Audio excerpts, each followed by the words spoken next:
Any general advice for a current 27-year-old dating a 34-year-old woman? She has no kids and never been married. Well, do you see her as the mother of your children? Do you want to co-parent with her parents? In other words, do you like her family? Do you like her parents especially? Would you want them to be the grandparents to your child? Or are you going, damn, her fucking mom and dad are crazy. I don't want those people anywhere near my children. It's like you got to think about those things if you're going to have kids. And especially with her being several years older, it's her window is closing for children. So you should not waste a woman's time, especially if you're 27 and she's what, 34, you said? Mm-hmm. It's like if you have no intention of having a family with her or whatever, and she wants to have a family, and you know definitely you don't want her as the mother of your children, it's like you should let her know. You're just like, I think you're a great girl and everything, but I just don't. We got, what is that, 7-year age difference, and I'm probably not gonna be ready to have kids for 5 or 10 years, and I know your time's running short, and I don't want to hold you back. But, I'm not going to be ready to have kids anytime soon, even though I think you're a great girl. And she might be, well, thanks for the honesty, but I got to find somebody else. Because it's a shitty thing for a guy to, dangle the carrot of family and marriage or whatever, when deep down he knows he has no intention of it. And then, unfortunately, a lot of women will stick around. And then until it's too late. So don't do that. If you know, then don't. If you know you don't want to have children with her and you don't want to co-parent with her family and her aunts and uncles, then get the fuck out, so she can find somebody who is down for that. I had a friend. His wife was older, and he was going through. His wife. He was going through schooling. Dearly beloved, we are gathered here in the Southern Temple of God.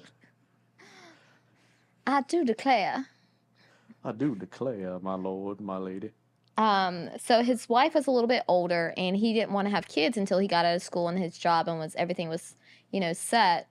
And then by the time he was done with school, she was like 36, I think, and then she couldn't have kids anymore. And so she the cupboard was bare at 36? Yeah, 36, 37, I think she was. And then she couldn't have kids anymore by the time he was done. So she kind of resented him for that. Yeah. Cheated on him. Ooh. Oh, hell no. And then tried to go back. And then after that... He found somebody younger and hotter and knocked her up instead? No, he's still fucked up in the head. He still stayed with her? No, she wanted to stay with the guy she cheated on with because she thought the guy she cheated on with was married too, and he didn't leave his wife. And she thought he would, so she didn't tell him because he asked her before, and she sounds lied. like a woman of questionable character. Well, like you were saying in one of your newsletters, I was reading. Oh no, it was in the book, Mastering Yourself. It's she was a nurse. Oh yeah. Nurses are really high up in the naughty list for cheating and being disloyal and unfaithful. That's one of the nurses. Female bartenders, Flight attendants, people in flight attendants, people in law enforcement, military. There was an attorney that did a video that went viral on the top 5 or 6 professions that they see in marriages that break up because of cheating, and it's like I've heard the same damn thing, because I've been doing this 20 years, and I'm oftentimes talking to people who are with somebody that is cheating on them or were with somebody, and it's like, what does she do for a living? I was like, female bartender, nurse, flight attendant, pilot, in the military, law enforcement. People in law enforcement, y'all are a bunch of fucking whores, man. Jesus Christ, married and fucking like rabbits, and it's like, Jesus Christ. It's like I've heard more fucked up stories from people in law enforcement, and it's alphabet agencies, all y'all are a bunch of fucking freaks and perverts. Like that lady these hoes ain't loyal. I love you guys, but these hoes ain't loyal. That married woman that had sex with like 5 different of her. Oh yeah, the cop. Yeah. Oh yeah, I remember that. She looked a little kind of weirdish. The cesspool of people who are feral. Sued, and she's got her parents were a little too closely related. Oh yeah, she got like $150,000 for defamation or something like that, because she got fired and the men didn't get fired. Mm-hmm. Oh, so damn. She sued and got like $150,000, which is, I mean, they all should have got fired. Pretty much. But she's the only one. But usually in those situations, it's like nothing happens. Damn Jezebels. I'm telling you though, man, police, it's like they're fucking everybody. Fucking each other's wives and husbands and boyfriends and, women that are married fucking 3 or 4 other dudes. Like those stories like that woman is like, it's like, yeah, whatever. That's no surprise. That shit happens all the fucking time. You have a hot girl working in a station full of a lot of dudes and she's banging 3 or 4 of them. It's very common. That's how you get the syphilis they were talking about. I don't know what it is. That's the profession. Well, I guess it's just because you're not, like, they're not home a lot, so you're around these people and you develop a relationship, and then your husband's and you're in a lot not... of life and death situations, and you're spending a lot of time together. You spend more time with your partner than you do your significant other, and if it's a man and a woman and they're attracted to one another, and maybe things aren't going well at home for one or both of them, because that's another thing. People in the military, people in law enforcement, they have a high incidence of divorce, especially, the special operations community there. So it happens, and it continues to happen. It will continue to happen.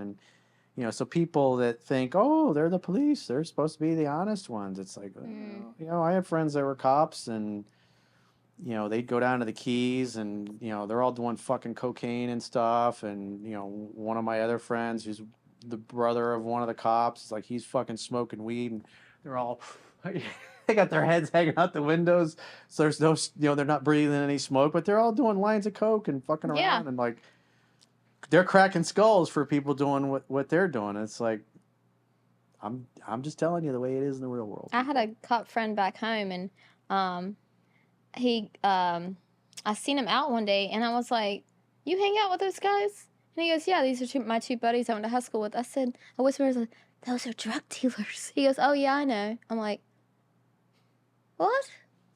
They like the booger sugar. I was like, okay. Because the booger sugar is a little harder to detect, or at least it was back then, from what I remember.